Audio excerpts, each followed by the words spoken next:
Good afternoon and welcome to NYFP. On this Friday afternoon, the Dow Jones Industrial Averages continues to hold on to triple-digit gains.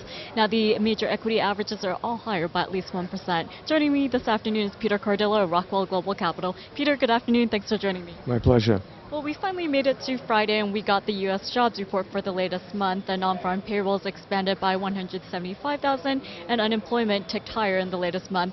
So what does this latest report tell you about what we can expect going forward? It just tells me that the jobs market continues to grow at a moderate pace and that economic activity in general is growing at a very moderate pace at this time. So, I don't think it's a game changer.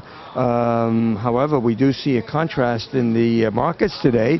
We see the stock market skyrocketing while we see bond yields moving back up, and we see commodities lower, the metals in particular, and we saw a bounce in the dollar from its low. So I think, what is that telling us? I think it's telling us that the market has got it, the market is still going to worry over the next month or so as to what the Fed may or may not do. While we're seeing the stock market taking an opposite view.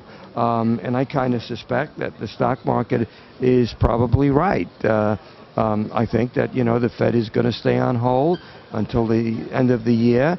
Of course, there's a possibility that the October FOMC meeting, they may indicate that November could be the month when they pull the trigger.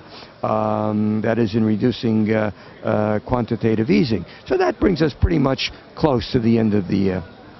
And Peter, as you mentioned, it's all about Fed expectations. Until this jobs report came out, we were focusing on Fed speeches as well as the Fed Beige Book earlier this week, and we saw plenty of volatility, and we even saw the VIX move up by 8%, but today it's down by 8%, so that tells you a lot about what the market was expecting.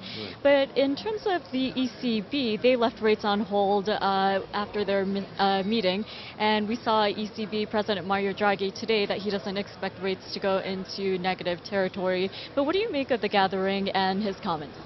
Well, I think the ECB, the fact that they lowered their economic forecast and once again pointed out that the risk to Euroland is on the downside, that makes me even more suspicious about the Federal Reserve.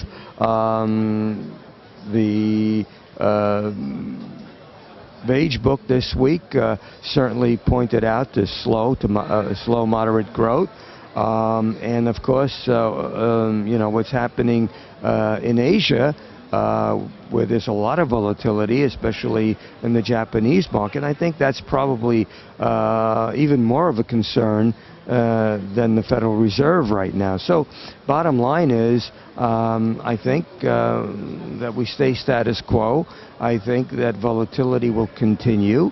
I think the Fed debate probably will continue to keep the markets in a trading range during the summer months.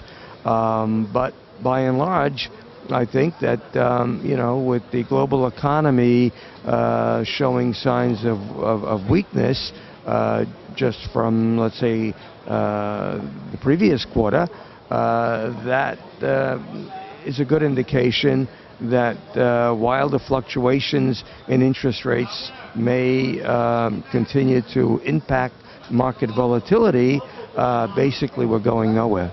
Okay, Peter, well, thank you so much for your insight and take on the jobs market as well as the ECB rate decision. My pleasure.